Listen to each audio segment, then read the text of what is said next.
here. Brett, how are you doing, sir? Hey, guys, what's up? I'm great. How are you? Doing good, man. Doing good. Good. All right, can you hear me? I'm actually on a road trip right now. I got my whole crew from our podcast, the Take 12 podcast about the Seahawks. We changed the name this year, by the way, guys. It's now the Take 12 podcast. And we're all in the car. We're actually headed from Seattle down to LA right now. So I might be yelling. Fantastic. I'm not really sure. There's a lot of road noise. I mean, we could hear the road noise, but it's great. The sounds of road trips are so awesome. So, Brett, we appreciate who always in the car. I mean, if you have your whole crew, who's the crew? No, for real. We were up there doing a charity golf tournament we have another podcast about the mighty Seattle Kraken, which is the most badass brand new NHL team to ever be in the NHL. And this summer there was a charity golf tournament for a youth hockey organization that we like to support called Seattle Youth Hockey Assist. So we were up there in the beautiful Northwest, hanging out, playing golf, doing some good for charity, and of course, hanging out with a lot of former Seahawks and doing some stuff for our Take 12 Seahawks podcast. And now we're just all headed back down to LA. But I got producer Katie here. Hey. Producer of the show. And then the missing link, another producer of our show. How's it going, guys? His real name's Ryan. And yeah, man, we're just having a good summer on an old road trip down I-5 South. Well, that sounds fantastic. That's great. That's great. Well, we're here to talk football, specifically the Steelers and Seahawks matchup. Us too. We are too. All right. You've got to be I'm feeling fired up, like guys. we are. I'm fired up. It's football season. Football's back. Right? I'm so fired up. You know what? Oh yeah, I've been telling people, like, I don't care if it's preseason. I don't care if the games don't really matter. I'm just super pumped for football to have something new to talk about, to not be rehashing the same stories every week and trying to find glimmers of something in training camp practice reports. You guys, I don't want to speculate. In Seattle especially, I mean, it's a Seahawk town. It probably still is. It especially has been for the last few years because, the Mariners, our baseball team, Los Marineros up in Seattle, they never really give us anything to do during the summer. I don't know if you guys have checked, though. This summer, Mariners having a good season. So a lot of people talking Mariners in town, but the Seahawks are back at training camp, and so it's football season. It is football season. Brett, do you realize that we have the Pirates? No, do you guys realize that you have the Pirates? Do we? Do we really, though? I wish the Nutting family realized that we have the Pirates. I'm actually wearing a pirate hat right now, and that's really odd. I don't wear hats. Oh, man. Wow. All right, so getting into football. What are the major storylines? If someone in our audience here has not followed anything Seattle related at all, what are the main storylines for the Seattle Seahawks this offseason? Well, I mean, you'd have to be living under a rock or under a terrible towel to not know that Russell Wilson is no longer a Seahawk, and he's now wearing his own jersey into the practice facility in Denver. I've asked a bunch of former Seahawks who will remain nameless right now, and a bunch of former pros, you guys. And I don't know if you guys can weigh in on this as well, but have you guys ever seen someone wear their own jersey? Ever? Ever? Yeah, What was that? Yeah. I mean, the I truck can't was imagine sick. Like, the truck in the background was amazing. Like, I wish him well and all that, all the good he did for us and everything. But what's with the wearing your own jersey? I don't know, man. See, I think it's brilliant. I would actually do that if I had the talent to play. Yeah, because it's great. I mean, you do it in high school, you get to wear your jersey out. So, I mean, I would. No. When you play in a band, you wear a different band's T-shirt. You don't wear your own band's T-shirt on stage. Yeah. You know who So did many it? NFL players, they show up to training camp, they wear like their college shirts. So wear like every year with or like a legend from the team. Like, he could have been wearing an old Elway, or a Terrell Davis or a Shannon Sharp. Shout out to your Shannon, who I understand isn't there, but well wishes. But your own jersey. I mean, come on, Russ. He hasn't even worn his own jersey on the field yet. Once again, I think it's hilarious. You know who did it? The late Chris Henry. Really? I used to follow him. He was his own guy at West Virginia. He used to do it at West Virginia, and he did it with the Bengals as well. He'd go out to bars wearing his own jersey. Well, I mean, look, whatever jersey he's wearing, like you guys asked, I mean, that is clearly the biggest thing facing our Seahawks this year is who's going to play quarterback for this team. You know, you got Geno Smith, who backed up Russ for years, is obviously a veteran, played well last year coming in when Russ was injured. Like, it was against you guys, right? With Watt at the end of the game, just kind of, you know, making that fumble happen, which, I mean, Watt's a beast. So, you know, props to him on that. But Geno played well, you know. And then, of course, we got Drew Lock coming in off of the Russell trade, second-round pick back in the day. You know, didn't really work out there in Denver. But a lot of people, especially here in Seattle, aren't sure if he ever really got the coaching that he deserved. So now he's coming in here, and if you listen to Pete Carroll, if you listen to the Seahawks, they say it's a wide open competition, and it looked like Geno had the lead. Everyone thought he was a shoo-in, but all the reports out of camp are that Drew Lock is dropping dimes out there. So he could possibly Russell Wilson, Geno Smith's Matt Flynn, if you follow me. Okay. You know, I kind of feel, Brett and Geoffrey, that when you look at their quarterback situations, the Steelers and the Seahawks are pretty much in the same boat in a different way. I mean, the legends left for different reasons. Right. You know, one was traded. Ben Roethlisberger retired. I think in Pittsburgh, it was a mutual separation because they both felt like it was time to go. Maybe the Steelers more than Ben Roethlisberger thought it was time to go. But yeah, I know if I'm a Seahawk fan, I'm feeling shell-shocked right now because Russ just decided. I mean, they decided to move on from Russ and so on and so forth.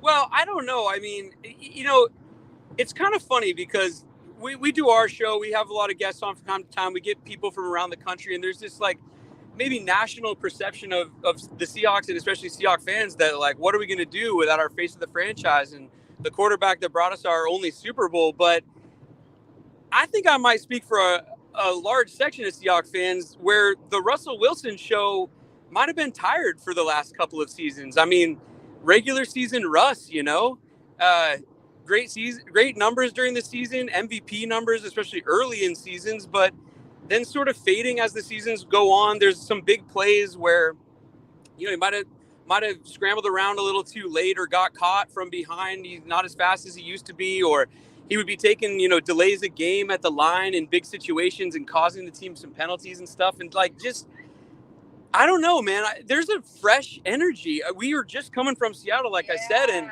the town is, I don't know if they're really all that sad about it. I think people are kind of excited to see what's next. And right now it kind of feels like 2011 up there with the young talent coming in. And you know, we'll see what these quarterbacks can be. We'll see what we get in the draft maybe, but I don't know. I think people are kind of excited to see what Pete Carroll can do, and you know, without Russ. And don't forget, we don't have Bobby Wagner either on defense, the quarterback of the defense. I think real Seahawks fans, I think, miss Bobby more than Russ, to be perfectly honest. Yeah, I can see that. Bobby Wagner, man. That guy was the best, or at least, you know, top three at least for almost every year he was Absolutely. there in Seattle. Just so phenomenal. Yeah. I believe now that's everyone, right? That's everyone from the Super Bowl teams. All the major players of the Super Bowl teams are now gone, right? Yeah, that's it. That was all that was left. And, you know, it's interesting because Bobby leaves. We got this young linebacker, Jordan Brooks, who I believe last season set the franchise record for tackles in a season, which obviously probably was held by Bobby. Now, Bobby's season cut a little short due to injury. But, you know, that's what I mean. It's like it's going to be really interesting to see what these young guys who have sat behind some of these vets for a few years are able to do this season. And, you know, I don't know how many wins it translates to, but it might be exciting from like a developmental perspective watching these games, because that might be all we have to look forward to this year, guys. Absolutely. I understand. And when you have a team in transition, like both of our teams are basically in transition here, that you do have so many other storylines besides the quarterbacks too. What do you feel is the top storyline as far as personnel-wise, or the top battle right now in camp for the Seahawks? Okay, so write this down, tweet it out, Instagram it, put it on TikTok, guys. There will be a Legion of Boom 2.0 coming very soon to the Pacific Northwest, because the storyline right now in Seattle is these defensive backs that they picked up in the draft. They're long, they're athletic. The videos of them, keeping up with DK, batting some balls down. There's a lot of reports coming out of camp of how good these guys are playing. It's Tariq Woolen and Kobe Bryant. These guys, they look like, reminiscent of Richard Sherman, Brandon Browner, and those guys from the Super Bowl run a few years ago. So, like I said, like young talent, I don't know if it's this year, but excited to see those guys develop, and they've been looking amazing out there so far, apparently. That's actually one of my matchups to watch this game. I want to see George Pickens of the Steelers, who's been tearing it up, go against Kobe Bryant, who's been having success guarding DK Metcalf. I want to see that matchup in this game. One of the exciting That's a tasty one. That's a tasty one for sure. Absolutely. Now, interesting to me is the Seahawks look to be focusing more on running the ball again, getting back to running the ball more, not being a pass-heavy team. Yep. But you're doing that with Tyler Lockett and DK Metcalf at wide receiver.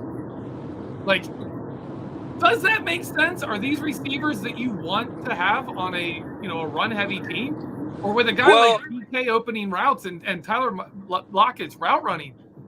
Wouldn't you want to throw the ball? Well, look, hey, you Steelers guys know what running the ball is all about. And so does Pete Carroll. I mean, he likes to run to set up the pass, set up the play action. Again, just going back to like what I've been reading coming out of camp,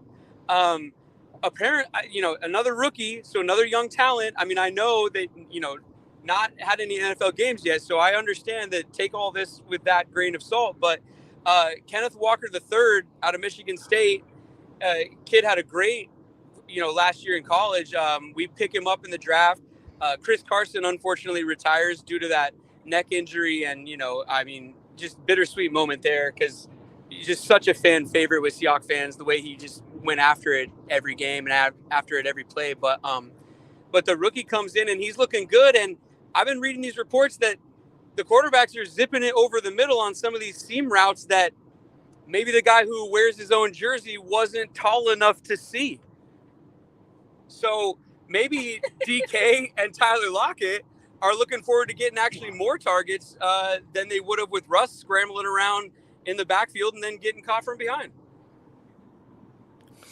What's the excitement in Seattle right now? What's the excitement with the tight end situation, with Noah Fant coming over in that trade as well? Because I think he was a hidden gem in that deal. Oh, absolutely, man. I mean, we've had some talented tight ends here. Jimmy Graham, we got him from New Orleans when Russ was here, all that stuff. I think he holds the record for touchdowns for tight ends with the Seahawks. But a lot of Seahawks fans would tell you they feel like even Jimmy Graham's time here, even though he might have that record or whatever, like he was even underutilized with Russ here. So I think a lot of people are really excited to see what different quarterbacks are going to do with a tight end like Noah Fant, who, by the way, played in Denver with, Drew Lock. So maybe they have that relationship there. We'll see what happens with the quarterbacks. But, I mean, a big target like that, lining up down in the red zone with DK Metcalf and a Tyler Lockett, who we know is small but deadly in the red zone, sign me up for that all day long. It's funny to me listening to you talk, because the parallels between the Seahawks offense and the Steelers offense this year, where the Steelers have a great core group of wide receivers, the Seahawks have a great group of wide receivers, young running backs that look great, questionable offensive lines that they've added to, and a quarterback room that's in transition. Yeah. Let's talk about the offensive line. Have the Seahawks done enough to address the offensive line? Does it look like their picks were successful? Does it look like this team is going to be able to turn it around up front? So Charles Cross, who they drafted in the top 5 right, Ryan? Missing link, right? Top 5 pick? Yeah. Top 5 left tackle in the draft this year. He's taken every snap with the first team.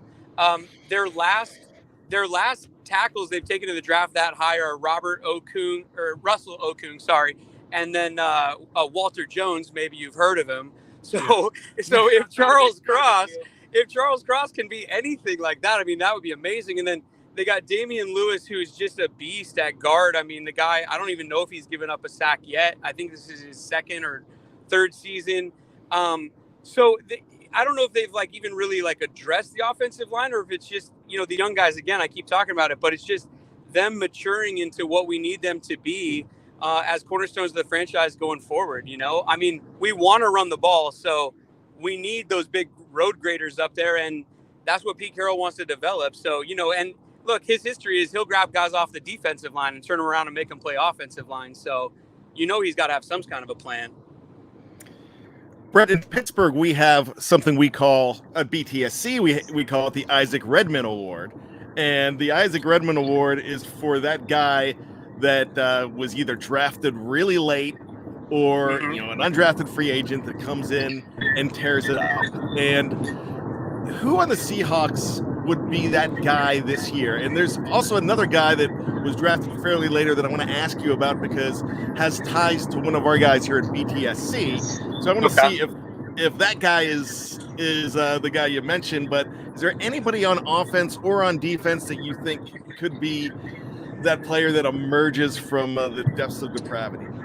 Well, on this last draft, let's see here.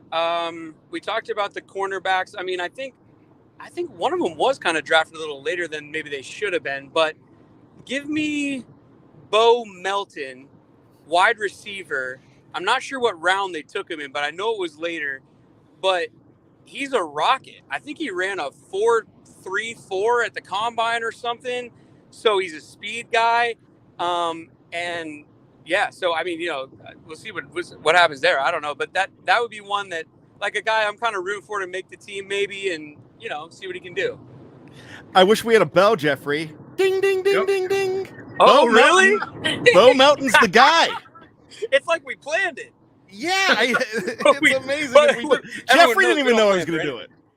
So my partner, and here we go, the Steelers pregame show, KT Smith, is the coach of Ocean City, New Jersey, and a 3-time champion team. And Bo Melton, he has played or coached against the entire Bo Melton family over the years. And Bo ended up going to Rutgers. He said he's a phenomenal young man, and he's coached against him. They always had a hard time with him as far as game planning against Bo, and was really pulling for the Steelers to look to take Bo Melton.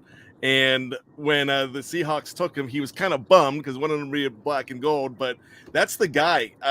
We hear great things about him. I just firsthand from Coach Smith. So you're going to love having this guy.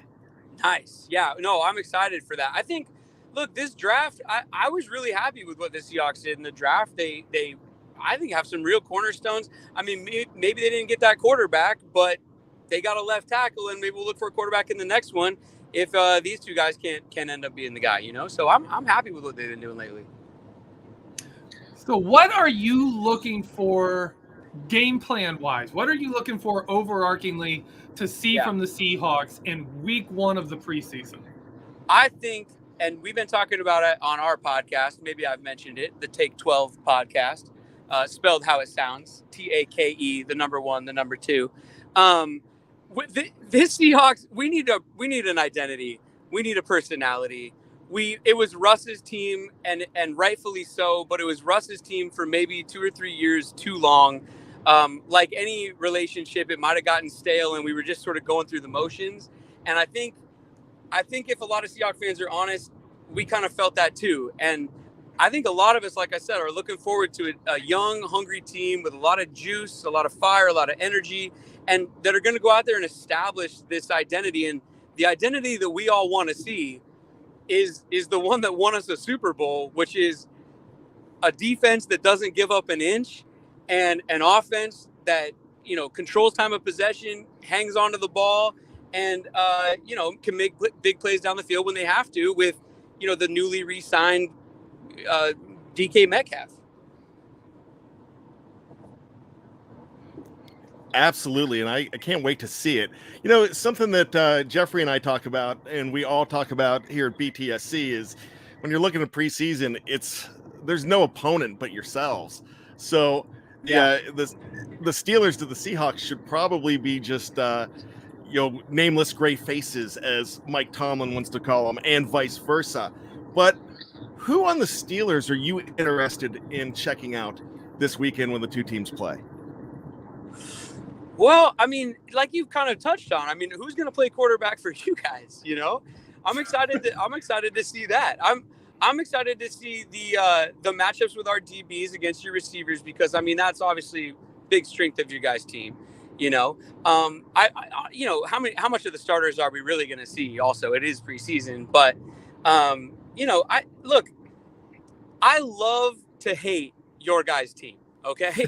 And even though it's preseason, I'm excited to watch it, because we all know what happened in the Super Bowl all those years ago. My co-host Lofa Tatupu, he would appreciate that I never bring it up ever again. Lofa was phenomenal on that team too. Yeah. Oh, he sure was. Captain of that team and everything. But look, I mean, anytime we line it up with you guys, anything can happen. Even the regular season game. When was that? A few years ago, I think it was at you guys. It was just a back and forth, just insane game. These two teams are just fun to watch, man. So, and also, like we've been saying, football's back. So I don't really care who they run out there. I'm just excited to see it happen. Absolutely. And I'm glad you brought that up, because that was on my list of questions in my head to ask you, if you hated the Steelers pre-2006. Of course I do. Yes. I'm not going to apologize for it. I'm not going to back away from it. I hate the Steelers with everything inside my Seahawk fandom, but that is what we are supposed to do as sports fans, because of the way that everything went down and the history and whatever. And it doesn't have to be bitter, but there is a healthy hate for the Pittsburgh Steelers. But, I mean, come on, you guys, legendary franchise, have won plenty of Super Bowls. So me hating on you shouldn't really hurt you that much. So, don't take it too hard. Oh no! I don't know if you can see my camera shot here, but I am sitting next to the front page of the newspaper, framed on my wall from the day after that Super Bowl. It's Heinz Ward holding the trophy. Does it have a picture of the referees holding up the trophy with you guys as well? Or there you go. Did you guys keep that one under wraps? I do want to ask you though, has the Seahawks appearances and win in the Super Bowl since then lessened the hurt of that loss, or does it still sit there, or is it just something that's there but it doesn't hurt quite as bad? Well, I think for fans, obviously going back to 2 Super Bowls, there's another Super Bowl that was quite painful and might even be a little bit more painful than the one against you guys in the eyes of the fans. So I think, the hurt from the one with you guys in Detroit, it might be less, but not if you ask the players. If you ask Lofa, if you ask guys on that team, I mean, of course, that one will stick with them forever. And, that was a tough day for all of them and everything. But, the start of a really great run for the Seattle Seahawks. The Seattle Seahawks were, they had a couple good teams with Largent and, some teams in the past, but, not until Mike Holmgren and Lofa and Hasselbeck and Sean Alexander and Walter Jones and Robbie Tobeck and, all the Darryl Jackson, all those guys, man. And they kind of set us on this course that we're on now. And, that's the reason why we all love the Seahawks as much as we do up here in Seattle, So one thing that I love to do, and I'm starting an article that starts tomorrow here at BTSC. It's going to be called the Black and Gold DeLorean, as we look back at the greatest matchups of all time from the teams that the Steelers are going to play that week. So I know you're not going to pick February 5th of 2006. No. But what is your favorite Steelers-Seahawks game? Well, it might be that regular season one. You guys will have to help me remember how many years 19? ago it was. It might have been 4 or 5. Was it 19? 2, 3 years? Well, that'd be like 4 I would years say ago. It was 19. Mm-hmm. Russ threw 4 touchdown passes. Yes, that was an insane game. I remember watching that thing and not sitting down for at least 3/4 of it. And it was just two good teams going back and forth, right? I mean, we were on the road, which Seahawks fans always get nervous when the Seahawks go on the road and play East Coast teams. So, yeah, but that was just I mean, we ended up pulling that one out, if I remember correctly, which is probably why I love it so much. 28-26. Yeah. But that was a nail-biter. It was fun, though. You got to admit, it was fun, right, guys? Yeah. Well, that was a really painful game all the way around because Ben Roethlisberger goes out at halftime for the season. That's right. There was a really ugly. That's when you could overturn the pass interference, and one of the few. I think they hardly did it all season, but they overturned an interference on Terrell Edmonds, who tangled up with DK. Wait, hold on. We got two different games, I think, actually, because the one that Russ threw 5 touchdowns, because that was in Seattle. Work. Wait, Seattle. so I'm talking 15. about the other one, and then you're talking. Yeah, so I'm talking about the 15 one. Yeah, I remember the one you're talking about, because the one I was talking about, I was like, wait, I thought Ben played the whole game. So wait. So my favorite one is the one in Seattle, not the one where Ben got hurt. Yeah. Just for the record. Even though we all know Ben didn't cross the goal line in that Super Bowl that we were all talking about, I don't wish for him to get hurt on the field. They had another down. They had another down. Yeah, and we'll never know what would have happened on that down, will we? We'll never know. One thing Geoffrey and I are going to agree on is we're not giving it back. No, we're taking it. And you shouldn't. I wouldn't give it back either.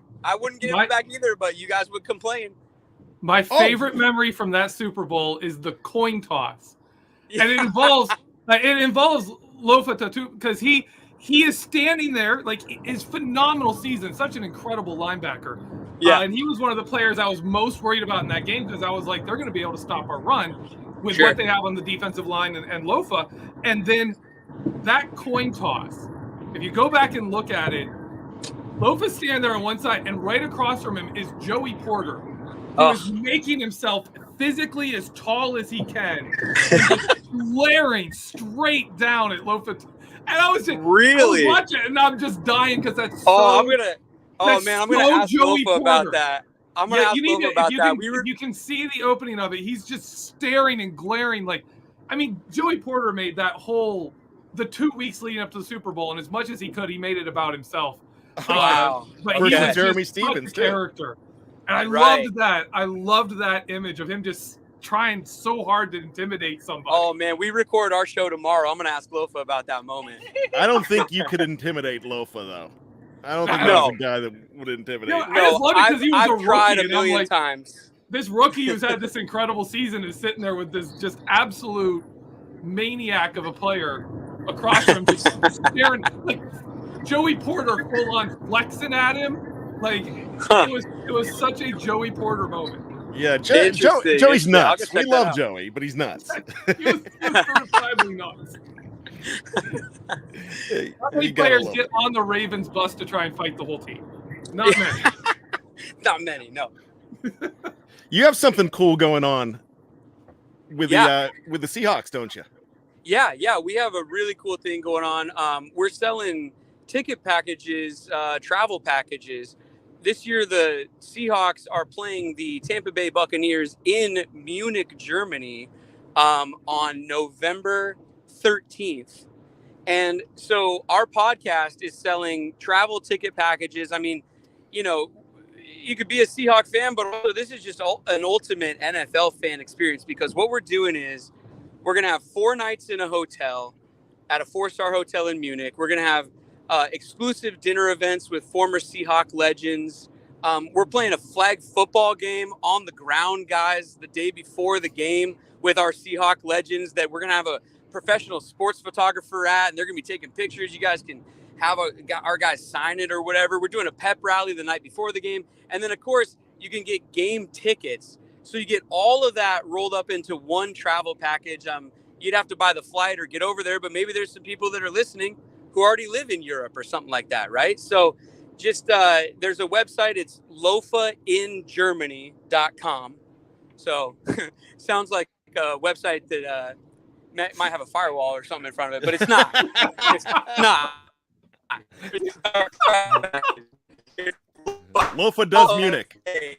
In Germany, look right there, and we're only selling 51 spots because that Lofa's jersey. So it's going to sell out, but we're going to go over there and just have a blast and Germany and watch the Seahawks take on Tom Brady. That's awesome. That is fantastic. Do you have anything else you want to plug for our listeners before you go? I mean, just check out our podcast if you want to. We'll be previewing the Steelers matchup as well, and talking Seahawks all year long. If you're a football junkie, football, check us out also. And also, we don't just talk Seahawks, do we, Producer Katie? Oh, you guys talk about whether or not a hot dog is a sandwich. So it is check a us sandwich. out, Take 12 Podcast, and follow us on social media at Take 12 Pod, POD at the end. You said it is a sandwich? Yeah, it's a sandwich. Anything on bread's a sandwich. It's only a sandwich if you put coleslaw on it, Brian. Oh well, yeah, in Pittsburgh. See, the debate rages. It rages on. Hey, is a calzone's a sandwich too? Oh my goodness! Calzone. Oh, we're getting You're Brian going crazy now. now. I don't know. Calzone's more of an empanada. Yeah, but I don't think empanada doesn't have its own category. Empanada's in categories. Oh, I don't know, man. You ever had a really good empanada? It's in its own category. Trust me. I'm gonna have to side with him on that one, Brian. A good Man, empanada is incredible. I'm still upset that Taco Bell got rid of the caramel apple empanada. Oh man, yeah. what a bummer. Yeah, and they're Those still were sold out great. of the Mexican pizza. Trust me. I've been trying to get one up and down the West Coast for the last 12 hours. Every Taco Bell we stop at, no more Mexican pizza. Oh wow! Now the live chat is jumping in. Just me, who's up from that area, asking, "Is cereal a soup?" No, it's a gazpacho. There you go. It's a wheat gazpacho. Oh, that sounds disgusting. A wheat gazpacho. Gross. No, I would not like any cereal gazpacho, sir. Thank you. All right. Now we're well off track here. Before we let you go, one last thing. Even though it is a preseason game and the final score doesn't matter, we always ask our guests on Know Your Enemy to predict the winner and the final score of the game before they go. Okay, I will go. Let's see. What was the bus was number 36? 38, 36, 36. 36. Okay. Seahawks 51 in honor of Lofa. Steelers 36. Good. That's as valid a choice as any for the preseason. Hey, if that happens, that means both teams are scoring, and for preseason, I'll take it. Oh yeah, man, that would be entertaining. I would love that. Well, thanks so much, All right. Brett. Hey, thank thanks, you for guys. coming on. And the Always gang. enjoy being on. Shout out to Shannon, and have a good season, guys. Go Seahawks. All right, Brett, take it easy. We'll talk Bye, in guys. February when we're picking on each other. All right, sounds good. All right. So, Brian, that was a good conversation there. Yeah, that was a Getting blast. back to some football, though. What are you looking for from the Steelers side? We've talked a lot about the Seahawks, but for the Steelers in this matchup, what are you looking forward to? Number one, if I see anything, it's an semblance of a running game. I don't care who the running back is. In fact, I'm hoping it's not 22. No Najee this week. And no Najee as a luxury, not because you can have Najee because of an injury. I want to see these guys in the backfield, but having holes to run through, excuse me. And that's the most important thing, because I think that sets everything up. I think we're pretty satisfied of what we have as far as the Steelers in a wide receiver crew, a pass catching crew with Najee in the backfield, with those tight ends. I'm really loving what they have going on there, but that running game is going to set everything up. I still think that you can have a quarterback play that is not at a superstar level, but you have everything else around you. That running game going well, and those wide receivers and the tight ends, I think you're going to be in really good shape, but it's all going to start with that offensive line and that running game. And like I told you, Geoff, I've been watching so many games recently, and I've been watching old games from the 80s because I'm researching this article for the best games. And I'm watching these games. The 80s wasn't the greatest year. They were reeling off games with 220 yards, 250 yards rushing. There was even one with like 300 plus. And the quarterback play in the 80s wasn't great, but they were winning a lot of games. And with even a subpar wide receiver crew, because everybody was beat up, and they won a game. They were winning games with Mark Malone starting as a rookie at wide receiver. So and he's a quarterback. So they had to do that kind of stuff, but because they had a good running game, because they had the holes open for them, they were able to do so many different things. So that's what I'd like to see happen. I know this is a different brand of football 40 years later, but I'd like to see them set up the pass now with the run.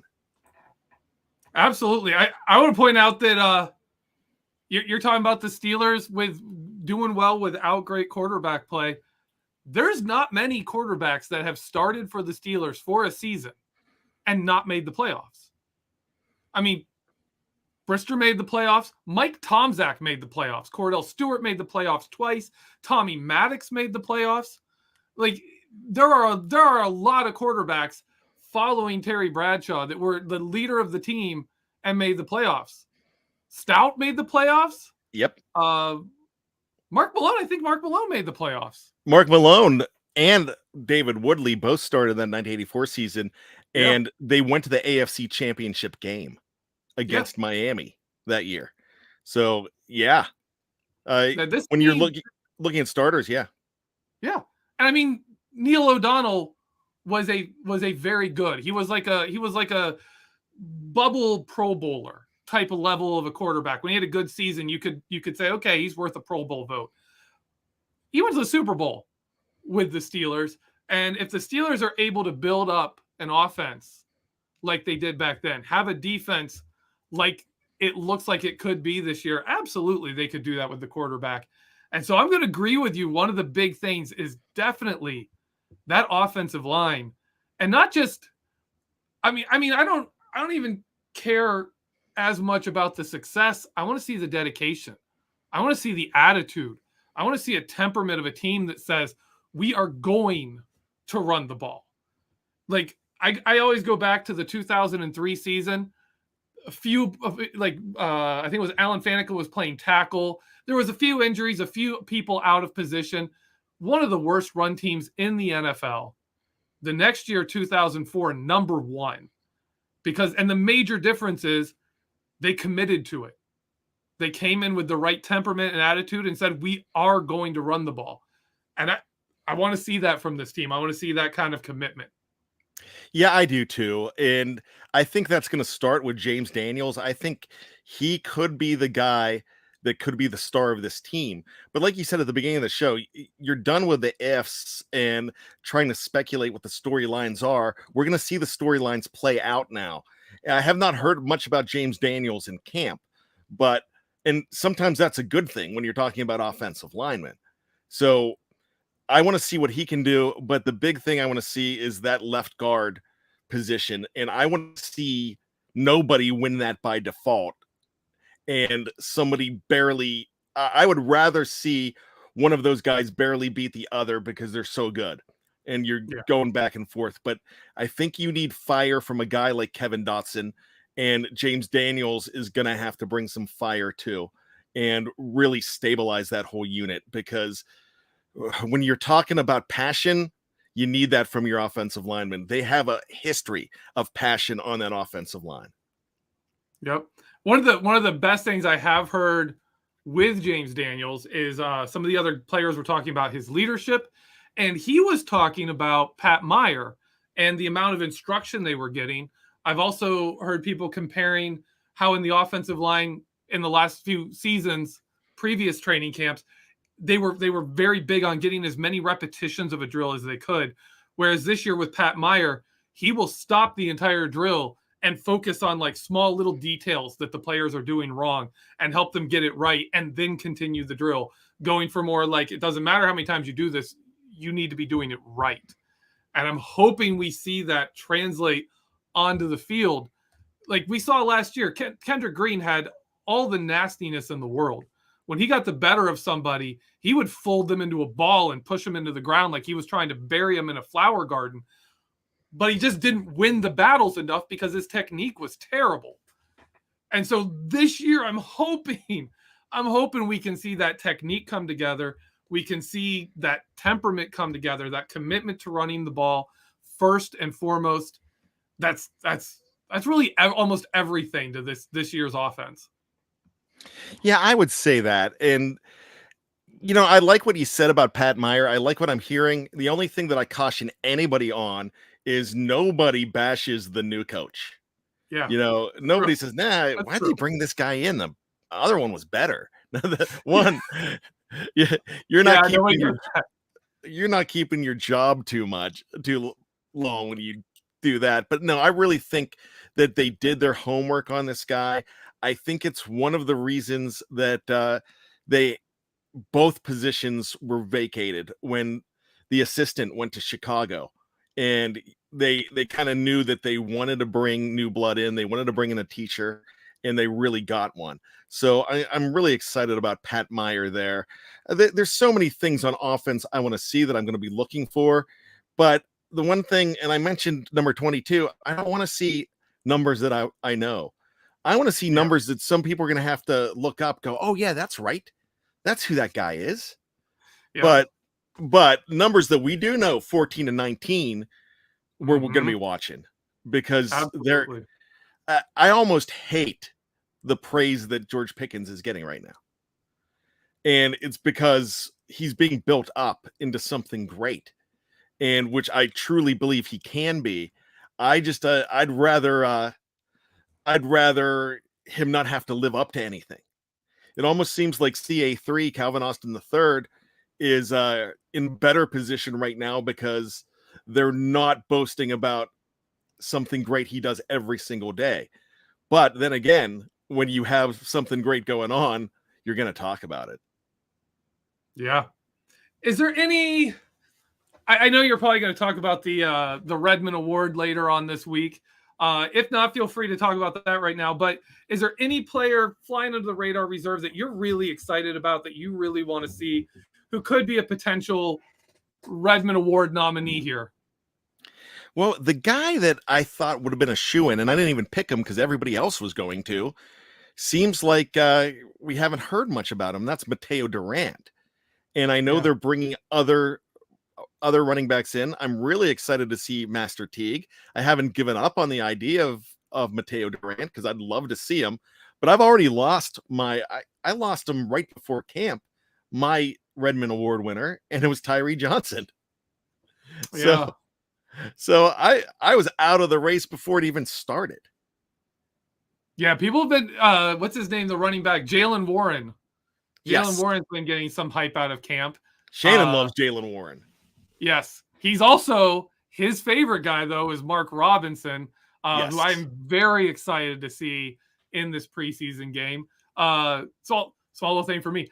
I got tickets. I'm going to be there. I can't wait. It's going to be exciting to see a preseason game, to see all those players and get to see them in person. I'm going to have like a cheat sheet. I'm already planning on, I'm going to write the numbers down for players so that I have the roster in front of me. Just print out the list of names and numbers and be like, oh, okay, that's who that guy is. I'm very excited to see it. So are you going to go do an Aussie with Big Bro Sco, who's going to be at the game? We tried to hook up when they held the draft party at Heinz Field. I was there and he was there, and we didn't manage to meet up. So we're gonna have to figure out something. You guys got to give me a free podcast out of this. Give me at least 5-minute recap after the game. You and Big Bro stand like weasel your way down on the field. I know you guys can do that. Yeah, we can get arrested. That'd be great. Yeah. I mean, Jeff will pay it. Geoff and Dave, they make the big bucks. They'll bail you guys out. I mean, Dave, that's his brother. He's definitely going to bail him out. All right. Well, it's time to wrap up the show. It's been great fun having you on here, Brian. Always our guest not Brian. You're Brian. I forgot our guest name all of a sudden. Brett Davern. Yeah, Brett Davern. Thank you. It was great. To wrap this up, Brian, anything you want to plug before we go? Guys, there's so much stuff going on here at BTSC, and you're going to hear everything first. Get ready for tomorrow morning, another fantastic episode of the Stat Geek, followed by the big one. I know you love it, and the very first episode where they blasted you right away, and then you guys became buddies.